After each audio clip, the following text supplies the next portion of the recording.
C'est peut-être la vallée la plus célèbre du monde.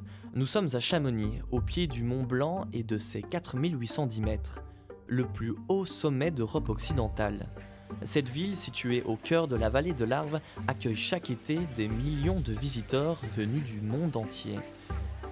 Considérée comme la capitale mondiale de l'alpinisme, Chamonix est avant tout un lieu de pèlerinage pour les amateurs de montagne venus en masse défier les plus hauts sommets.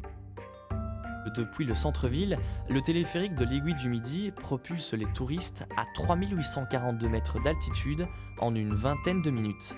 La haute montagne n'a jamais semblé aussi accessible.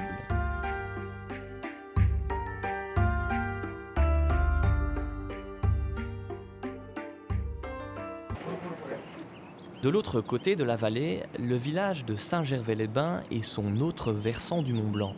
C'est d'ici que démarre la principale voie d'accès en embarquant dans un tramway.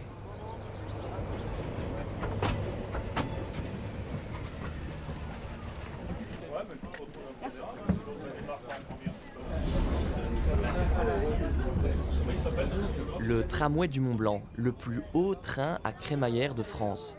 Il transporte les touristes et les alpinistes jusqu'à la gare du Nid d'Aigle, à 2400 mètres d'altitude. De là, les candidats au Mont Blanc s'élancent sur la voie normale, un itinéraire considéré comme le plus facile, mais aussi le plus fréquenté.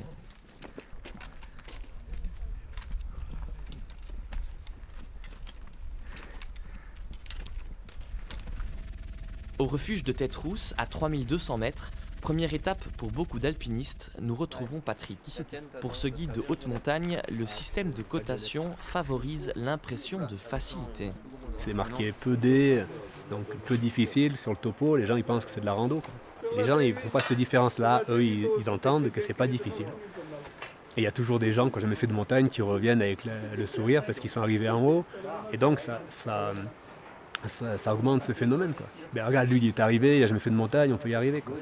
Et moi tous mes clients quand ils arrivent ici, qui voient l'arête, ils s'attendaient pas à ça, quoi. Tu te dis ouais, c'est de l'escalade, ça monte, c'est dangereux, il y a des pierres. Tu te dis c'est pas un sentier de randonnée les gars, c'est de l'alpinisme. Et si je suis là, si vous m'avez engagé, c'est qu'il y a une raison, quoi.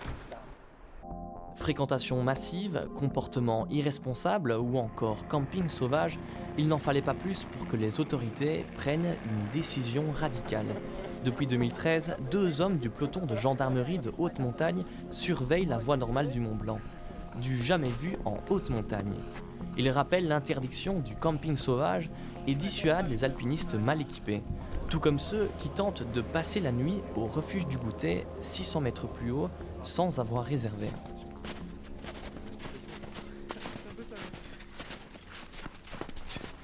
Vous avez téléphoné au refuge? Non. Parce que là, il n'y a pas de place. Hein, là. Nous dormirons dans la salle de... Non, vous pouvez pas.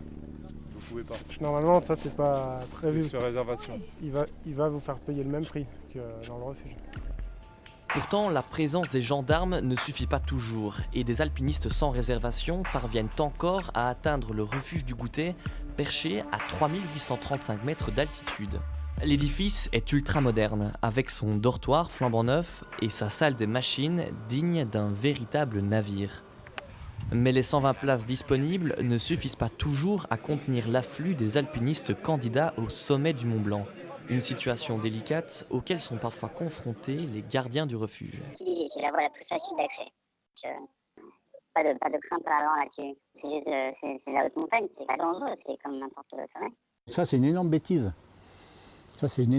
Parce qu'il y a 4 voies normales pour arriver au sommet du Mont Blanc. Alors la première, par le refuge du Goûter, il y a ce fameux couloir avec les chutes de pierre. Donc il y a un risque réellement mortel à cet endroit-là. J'y suis passé il y a 3 jours. Il y a une pierre qui est passée 1 mètre derrière un gars. Il l'a vu, il a couru en avant, la pierre est passée 1 mètre derrière. Et à ce moment-là, il y a une autre pierre qui arrivait, qui est passée à 10 cm devant. S'il la prenait dans la tête, le gars est mort. S'il la prend dans le bras, il a le bras explosé. S'il la prend dans le fémur, il a le fémur en miettes. Et c'est sans arrêt. Mettez-moi à l'abri. À l'abri, je peux pas. Attention, je suis accroché.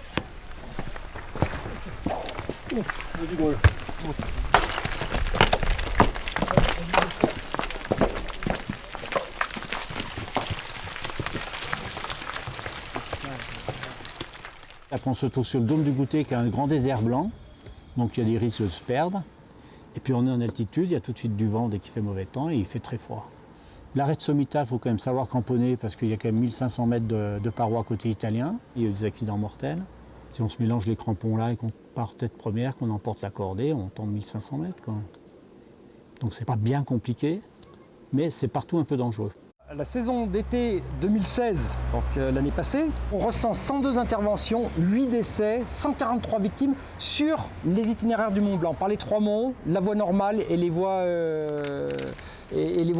qui sortent depuis l'Italie, mais qui sont assez rares. Les accidents sont plutôt relativement rares. Donc vous voyez, c'est faux.